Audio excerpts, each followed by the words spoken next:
We say it, it's a beautiful prayer. And we even mentioned when Rosh Chodesh is going to be and which month it's going to be. It's very short, but it's a beautiful piece of the liturgy. Once a month.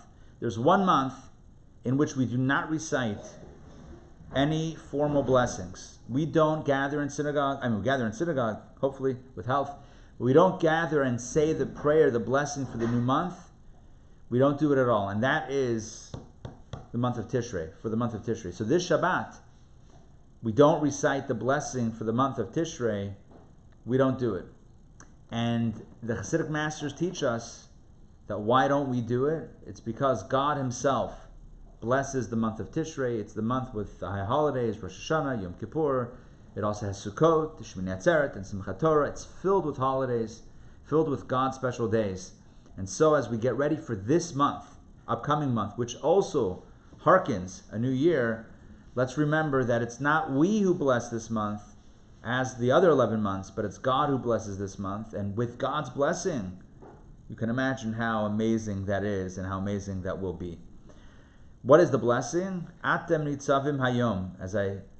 As we spoke about on Monday, it's when Moses says in the first of these two portions, you are standing here today. Today referring to Rosh Hashanah, that on Rosh Hashanah God blesses us, that we should all be standing upright with confidence and good health and security and optimism, that we will be blessed for a healthy, happy, and sweet new year. So a little bit of insight into the Shabbat, which is unique in that we don't recite our own blessing because God Almighty recites the blessing. Let's jump into the 6th reading. We're going to cover hopefully 6 and 7 and take it to the end of the portions. This is Deuteronomy chapter 31, verse 14. I'm going to start reading. And the Lord said, oh, hold on. I see Mark joined us. Hey, Mark. Welcome. Mark, did you end up getting the food? I'm joking. Okay. All right, here we go. Deuteronomy chapter 31, verse 14. And the Lord said to Moses, behold, your days are approaching for you to die.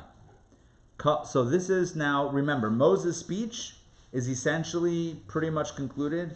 And now we have the typical narration of Torah, which is the third party narrating what God did and what Moses did, etc. So Moses is not speaking now in the first person. This is discussing what happened between God and Moses. And the Lord and the Lord said to Moses, behold, your days are approaching for you to die. Call Joshua and stand in the tent of meeting, and I will inspire him. So Moses and Joshua went, and they stood in the tent of meeting.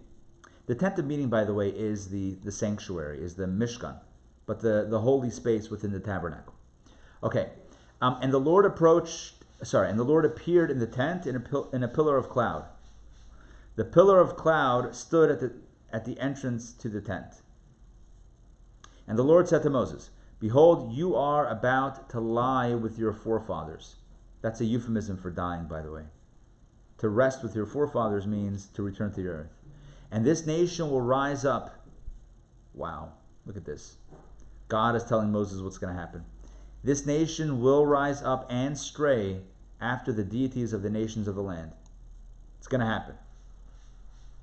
Moses, what you feared, essentially, it's going to come to pass. Into which they are coming, and they will forsake me and violate my covenant which I made with them. And my fury will rage against them on that day, and I will abandon them and hide my face from them. And they will be consumed. And many evils and troubles will befall them, and they will say on that day, is it not because our God is no longer in my midst that these evils have befallen me? And I will hide my face on that day because of all the evil they have committed when they turn to other deities. It's pretty strong right there. And now write for yourselves this song and teach it to the children of Israel. Place it in their mouths in order that this song will be for me as a witness for the children of Israel. So a lot of things to unpack here. First of all, we have the idea of God inspiring, here's the word, inspiring Joshua. Every leader, to be an effective leader, to be a righteous leader, needs divine inspiration. God is granting that to Joshua here in this moment, and it's a powerful moment. Then we have the next point that I want to share is the idea that God is telling Moses, FYI, it's going to happen. Your greatest fear is going to come to pass. And all of your, if you do this, then you do that, and these will be the consequences, they're going to happen. They're going to happen. God, who sees the future, because to God there is no future, past or present, everything is a single constant. God is eternal and beyond time, so God's like, yeah, I've seen the rest of the story. there are dark moments in this story. But the truth is, it shouldn't surprise us, and it shouldn't shock us. All we need to do is look at our own lives. Can anyone say amongst us, sitting here today, can any one of us say that we've never encountered any challenge, that we've never made mistakes, that we've never experienced the consequences of those mistakes? Of course we'll answer in the affirmative. We have made mistakes, and we have done things that we regretted later, and there have been consequences. So this is nothing new. This is just, I would say, inherent to the human condition, is the tendency to mess up. And God says it's going to happen. They're going to stray. And what happens is, again, the emotions, my fury will rage. Rambam, Maimonides, and I mentioned this many times, cautions us to take the emotions with a grain of salt. God is not like a human being that is volatile or reactive. Rather, it's referring to the emotions. Well, it's projecting emotions like we would feel if that were to happen to us and we were to respond with that. It would be in the context of these emotions. Whereas with God, we do something, there are consequences, not necessarily involved with that or the emotions, but nonetheless, it's trying to paint a picture for us to wrap our head around. In other words, it's not the right thing for us to do. There is an expression that's mentioned here a few times: hide my face, hide my face. In verse 17 and 18, it says twice the notion of hide my face.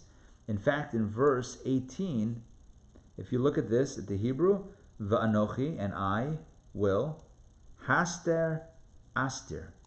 Haster, astir. Hide, hide. Haster means hide. Haster, astir means hide my face. It's going to be a double concealment. So there's one concealment where what you're looking for is hidden. You can't find it. The double concealment is it's so hidden you don't even know what you're looking for. Are you with me on this? So there's one level of concealment where you know what you're looking for, but you can't find it. So you're frustrated that you can't find it, and you're going to keep on looking until you find it, hopefully. There's another level of concealment where it's so hidden that you don't even know what you're looking for, or maybe even you don't even know that you're missing anything. There's one, I'll give you an example. So you go to a party, right, pre-COVID, you go to a party, a lot of people there, and there's a coat closet. I know in Atlanta people don't wear coats that often, but and I'm from Northeast. Pittsburgh, we always wore coats. In New York, where I lived several years, we wore coats, right? Where it's cold. So you go to a party, especially like a Chabad, I can speak from the Chabad, Chabad guy parties, whatever, like with Chabad males, right? Whether, rabbinical students or whatever. Everyone's wearing a pretty much a dark coat, a black coat or a gray coat. And if it's winter, it's going to be probably like a wool situation. Like a 3/4 longer coat, it's going to be black. You walk into the synagogue, there's a coat rack, 100 of the same coat. And how many coach stores are there in Crown Heights, for example, on Kingston Avenue? It's like there's one store that sells coats, everyone's kind of got the same coat. So maybe you put your name in it, whatever. So here's the experience, whether it's synagogue or a party, whatever it is. You go hang up your coat, you come back at the end of the night, and guess what? No coat. Now, how do you know this? Because you know where you put your coat, because you were careful to remember, because you were concerned about that, knowing it's a possibility. So now you're like, it better be there, and you go to the coat rack, and guess what? No coat. And you're like, okay, well maybe it got moved around. Didn't get moved around. I know I put my name in it, no name. You're looking there on the floor, did it fall down from the hanger? You know what I'm talking about when people pull things from the hanger, some stuff falls down. You guys with me on this? You didn't think we would have a conversation about closets here, but yeah, it's happened. Anyway, so you're annoyed and you're bugged, and now you know that it's missing, and now you're going to look for, maybe you'll put out a message to the people at the party. Did you see my coat? Did you take my coat? Did you switch coats? Fine. Other times, you might forget your coat somewhere, and not even remember that you forgot it. You ever have that experience? 6 months later, you're looking for something, you're like, where is that thing? I don't even remember the last time I had it. You know what I'm talking about? So there's certain contexts where you know you lost something, and now you're going to look for it. There are other contexts where you didn't even know that you lost it or left it somewhere. You have no recollection of it, and it's only maybe years later that you're like, wait a second, didn't I once have that thing? Didn't I once have that cool umbrella, that like telescope? I'm sure I once took it somewhere because it's not in my closet. So what happened to it?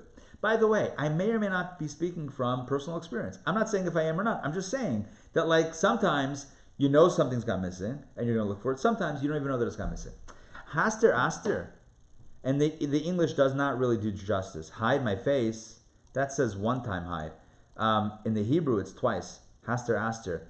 So the commentaries explain, especially the mystical commentaries, that this refers to a double concealment. Think about it. There's a time of exile, Jewish exile, where the Jews missed the temple, where they don't have a temple and they missed it. They're like, oh, we used to have it so good. Why did we mess up? We want to get back.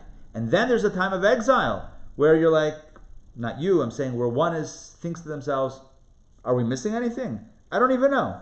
Temple, I don't know what that is. That's the double concealment. That's the darkness that's in the dark. You don't even know that it's dark. You think it's light. Are you with me? That's where we are today. Says the Hasidic masters, the Baal Shem Tov, and the others, that our level of exile is the double and redouble darkness. It's the darkness that we don't even know is dark. It's like the parable of the cave people, the family that was banished into a cave. Maybe they didn't pay their rent or something back in the day. They had debtors' prisons. They were thrown into a cave, and they lived there for a while. So, initially everyone remembered what was out there in the big world, and they missed it. But then, certainly the kids, they grew up not even knowing what is outside of that, and believing that this is normal, that the darkness is itself light. That's the greatest darkness. There's a Hasidic story along these lines. There was once a Farbrengen. You know what a Farbrengen is, right? A Hasidic gathering. Oh, Farbrengen is Yiddish for like a gathering of people, of souls. And it's a context, it's beautiful. Farbrengen is like one of the most special things about Chabad, and the Chabad, way, if you will. The teachings, the philosophy, the insights, of course, the inspiration, yes. But there's also the ways, the ways of Chabad, and that is the Farbrengen, where you sit around a special occasion, maybe Shabbat afternoon, you sit around with friends and with community, and you share, and you sing songs, and you share stories, insights, and it's a real moment of transformation or at least inspiration. Everyone's inspired. There was once a Farbrengen, and oftentimes, again, for those, look, Farbrengen started in Russia, so in Russia this was certainly the norm, and today also happens sometimes. You say a few l'chaims. Once happened at Russia, they had to stay warm. There's only one way, right? Sometimes you had vodka, exactly. So let me tell you another story. I know I'm in the middle of a story, but now I thought of another story. There was once two Chassidim that were stranded along the side of a road in Russia, and they needed a ride. They needed to hitchhike. So there was a wagon coming by, so they stopped the wagon. They asked for a ride. The guy said, I have no room up front. You mind sitting in the back? It's a freezing cold day. They said, look, it's better than nothing, better than standing out there. At least we're getting somewhere. They go to the back, and they see the back of the wagon is filled with barrels of vodka. Barrels of vodka. So they're sitting there, and one says, wow, look at all the vodka. And the other guy says, you see the difference? We see what's going on. When the vodka is outside of you, it doesn't warm you up. It's only when it goes inside that it warms you up. The same thing is true with Torah and Chassidus. If it's out, the fact that it's there is wonderful, but it doesn't do anything, it doesn't warm us up until we take it inside, until we internalize it. Anyway, that's another story. Getting back to this other story, there was once a Farbrengen that was going well into the night, and they ran out of mashka. Mashka means liquid, but in Hasidic parlance, there's only one liquid that we're talking about here in this context. They ran out of mashka. They ran out of liquid, fuel, and so they sent a representative to get some more mashka, some more bottles from the cellar, from the basement. So he goes down. He starts to head out. He comes back a moment later. He says it's very dark down there. So one of the assembled says, don't worry, just go down and be there for a little bit, and your eyes will adjust to the darkness, you'll be able to see. And the Rebbe that was there, I forget which Chabad Rebbe, which leader it was at that era, said, that's exactly the problem. The problem is when we get used to the darkness, and the darkness becomes light. That's when the problem begins. Of course, in the context of the mashke, it's not a problem, but in the context of life, when we get used to, when we tolerate the darkness, and that becomes the norm, that's the worst. And that's what this redoubled. It's not only dark, but it's dark that it's dark. Are you with me? The fact that we're in the dark, that's in the dark. We don't even realize that we're in the dark. We're in the dark about being in the dark. We don't even know. And this is not, I'm putting myself into this boat also. We don't even know what we're missing. That's spiritually. We can't even fathom the beauty, the light, the level of consciousness on every level that existed with the temple and that will be with Mashiach. We don't even know what we're missing. So we try our best to learn as much as we can and to inspire ourselves as much as we can, but we know that nonetheless we're still inside this doubled and redoubled, or whatever, double level darkness, a darkness that's in the dark itself. The Talmud says on a related point, everything is sourced in the Torah. Where is the source of the story of Purim? You know the Purim story? Haman, Achashverosh, Queen Esther, Mordechai. Where's the mention of the story of Esther in the Torah? It's not. It happened years later, hundreds of years later, was the story of Purim, but everything has to have some sort of hook in Torah because Torah is the code of everything. So where is it? Talmud says right here, Haster, Astir. Astir like Esther. Right? Like the Queen Esther. Astir, it's spelled a little bit differently with an extra yud, but Esther. What's the connection between this context? Haster Astir means God will conceal and hide. The story of Purim, God was hidden for a while. There was a grave decree held over the heads of the Jewish people until there was a miracle. But in those moments, it was actually a full year of decrees in those moments. When it was very scary, it felt like God had hidden his face from us. But indeed, we came back, we prayed to God, and God delivered us from that threat. And so, even within the darkness, there's also a silver lining. Even within the Astir, the concealment, there's also the Esther, which evokes the salvation that happens when we plug back in to our source. So when we unplug, there are negative consequences that might befall. But when we plug back in, that's when things turn around in the positive. The final verse of this reading, and we're also going to quickly look at... Oh yeah, Donna, go ahead. But we're plugged in. So does that mean it's the hope that gives us, it's the hope that we can one day be back in the light? Is that what is the positive? The positive is, yes also, but it's also, it's us doing as much as we can to align ourselves with Torah's values and Torah's teachings.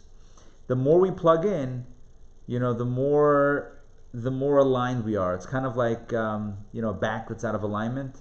Maybe it's going different directions, curving. God forbid, right? But the idea is to get back in alignment with who we are inside. Look, we live in a world in which we are such a minority, and it's so easy to look at the way other people live and their ethos and say, "Well, I'll be like them." And we're all susceptible to this, and we all, to a certain extent, are in this space. But what's important to remember is that just because it's okay for someone else doesn't mean it's okay for us. So everyone has their own path, their own way, and there's a unique Jewish path that has Torah at its helm. And so the more we align, look, it's not all or nothing, right? That's not what life is. Nothing in life is all or nothing, right? We're all on a journey while progressing. The more we plug in, the more we align, the more we connect with that battery power, with that power unit of life for us, and the more blessings we have. Doesn't mean that we always see immediate results, right? We did something that we shouldn't have, immediately zap, or we did something right, immediate a rainbow and I don't know, like a song from heaven emerges. It's not instant like that, but on a spiritual energy level, it does happen, and sometimes we're privy, sometimes we're not. Sometimes it manifests down, trickles down into our realm, sometimes not. But the point is here that the goal is to connect as much as possible and to try to keep those moments of disconnection as few and far in between as possible. Which then leads into the final mitzvah of the Torah. Give me 1 second. I just spoke about something very important, which is plugging in. And I realized that my computer, because my screen went a little bit dark, is not plugged in. So, it's not all or nothing. We can start the first part of Daily Power Parsha not plugged in, but at a certain point, it's good to plug in, or else this will go completely dark. A darkness to which, without a plug, there's no coming back. So, thank God for the plug, and let me plug in and practice what I preach. All right, we're back. That was easy. Okay, so getting back to the conversation, the last verse is the last mitzvah of the Torah, which is number 613, which is writing a Torah scroll. And again, write for yourselves the song. Moses calls Torah the song. It's a beautiful thing. You know, on many levels, Torah is very appropriately called a song. It's called a song because, like a song, it's dramatic, it's beautiful, it's familiar, like a song that we once heard and we hear again. It's familiar. Music has a way of evoking memories. Torah is also like that because our tradition has it that we all learn Torah in utero, in the womb. An angel teaches the fetus Torah, so we all have that Torah wisdom already inside of us. But then when we're born, the angel taps us on the lip and we forget it. But when we learn it again, it's like a song. It's like an old song that we once heard. We can't put our finger on it, but it resonates from inside. When we come to Torah, it's usually like the experience of a familiar tune. It's like, that makes a lot of sense. You know, I've always thought that way, or I try to live my life that way, and it's like, yeah, because it's inside. It's inside, and it's a reconnection. It's so beautiful that Moses refers to. Sorry, this is God actually. God says to Moses, tell the people to write for yourselves this song. And this, as we discussed Wednesday night, is the mitzvah that each one of us should write a Torah scroll or be part of the writing of a Torah scroll. You can actually buy a letter in the Torah scroll. Let me find this for you all. Give me a second. Purchase, it's $1. Purchase letter in Torah scroll. Just Googling it now. A letter in the Torah scroll.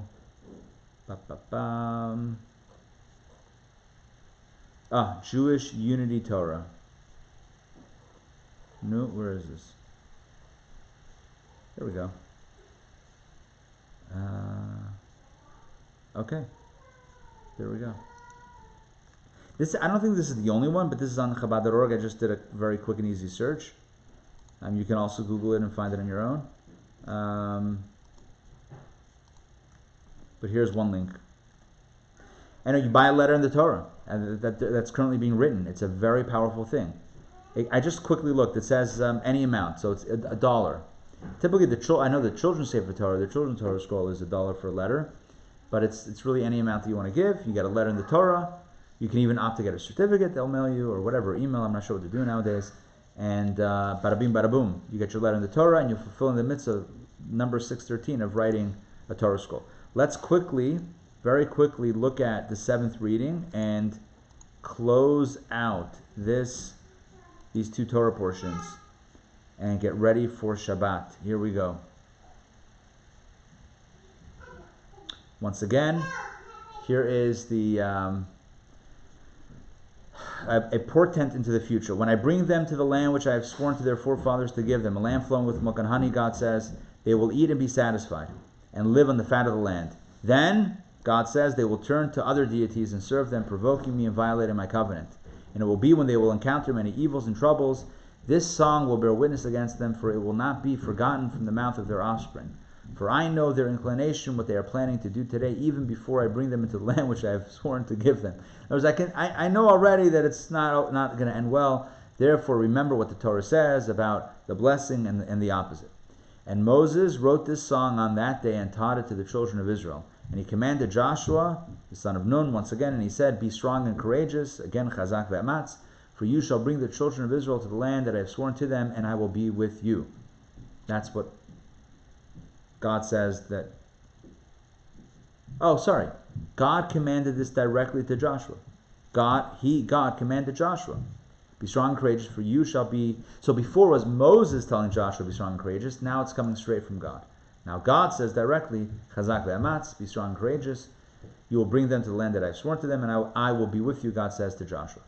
And it was when Moses finished writing the words of this Torah in a scroll until their very completion, that Moses commanded the Levites who carried the Ark of the Covenant, saying, take this Torah scroll and place it alongside the Ark of the Covenant of the Lord your God, and it will be there as a witness. This Torah scroll that Moses concluded on the last day of his life was actually placed in the Holy of Holies, in the Ark. Along the side of the Ark of the Covenant. For I know your rebellion. There was like a ledge that was built or something attached. It was like right next to the Ark. For I know your rebellious spirit and your stubbornness. Even while I am alive with you today, you are rebelling against the Lord, and surely after my death. Assemble to me all the elders of your tribes and your officers, and I will speak these words into their ears, and I will call upon the heaven and the earth as witnesses against them. For I know that after my death you will surely become corrupted and deviate from the way which I have commanded you. Consequently, the evil will befall you at the end of days, because you did evil in the eyes of the Lord, to provoke him to anger through the work of your hands. Again, a little bit foreboding, a little bit negative, but again, look, it's his last day. He gets to say what he says.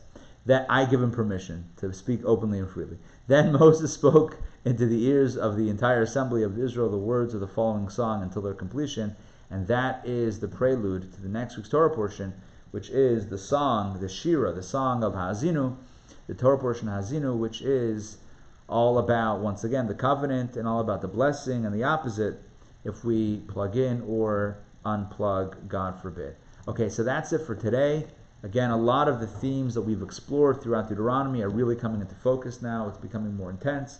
God is speaking, Moses is speaking, God is speaking to Joshua as well, Moses speaking to Joshua. We get all of this energy, and it's all about keeping us in the straight and narrow and understanding that it's not always going to be that way perhaps, but there's always a way back. And that's one of the major themes. Even if we didn't encounter it today, we've encountered it before, the idea that there's always a way back, and God is always waiting with open arms, and when we come back, then we're back into the blessings. So let's live a life of blessing, let's live a life of good choices, let's live a life that is driven by Torah and mitzvot and all the wonderful Jewish values that we have.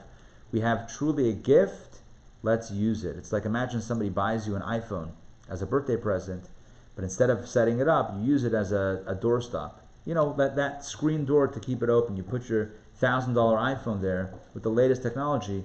You put it there as a doorstop, and you kick it, you know, when you're in and you don't need it anymore, and you jostle it around. That would be a shame. But somebody could say, why? I mean, it's a doorstop. It's heavy. It works. What's the problem? You're like, but there's potential there. It's so much more than just a weight. We also have tremendous potential, right? Let's not sell ourselves short. Let's realize our potential, and let's maximize our features. I don't know, whatever. I'm not sure how far to draw this analogy, but let's maximize our gift to ourselves and to our people and to the world at large, and bring light into the world. Let us say, Amen. Before we close out, I remember today. You see, finally, at least a few days before Rosh Hashanah, I'm going to remember about the shofar. So we'll sound the shofar, and then we'll give each other blessings of good health and Shabbat Shalom, and we'll enter into Shabbat Mavarchim, the Sabbath of blessing, for the month of Tishrei and the last Shabbat of the year. Very, very significant. I'll be right back with the ram's horn.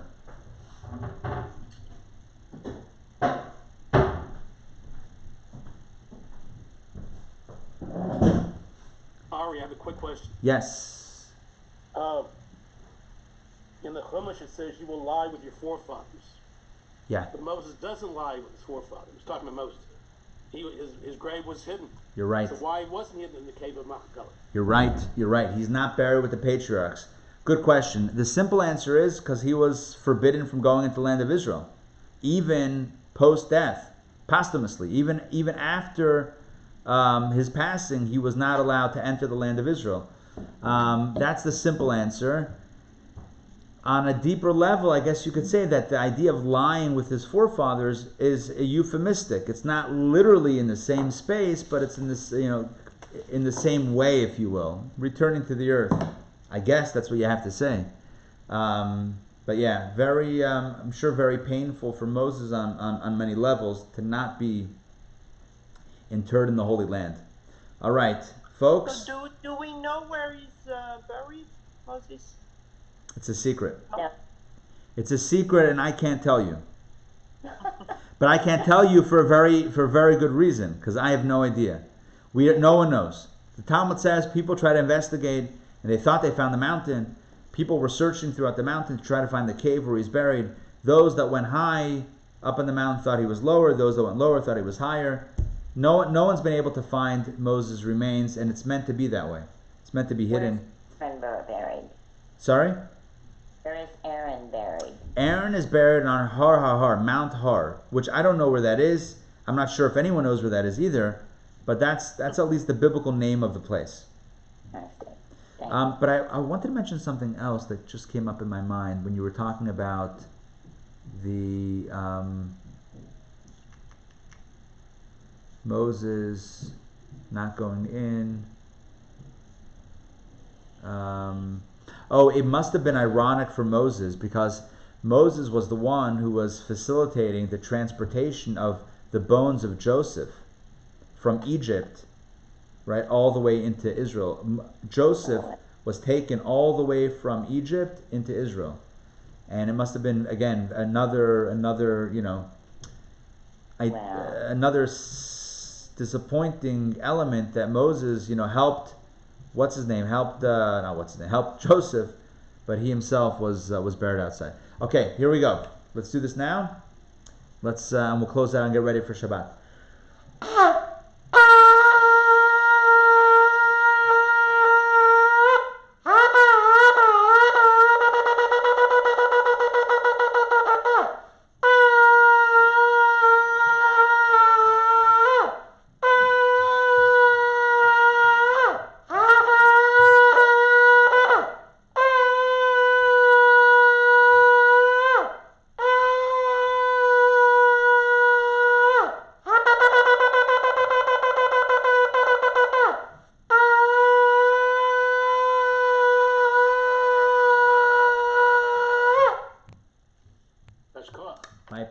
My pleasure. Shabbat Shalom. Everyone stay healthy. We'll see you Sunday morning, Kabbalah and Coffee. Monday, we're back on regular schedule. All right, everybody, with lots of blessings. See you all. Shabbat. Shabbat Shalom.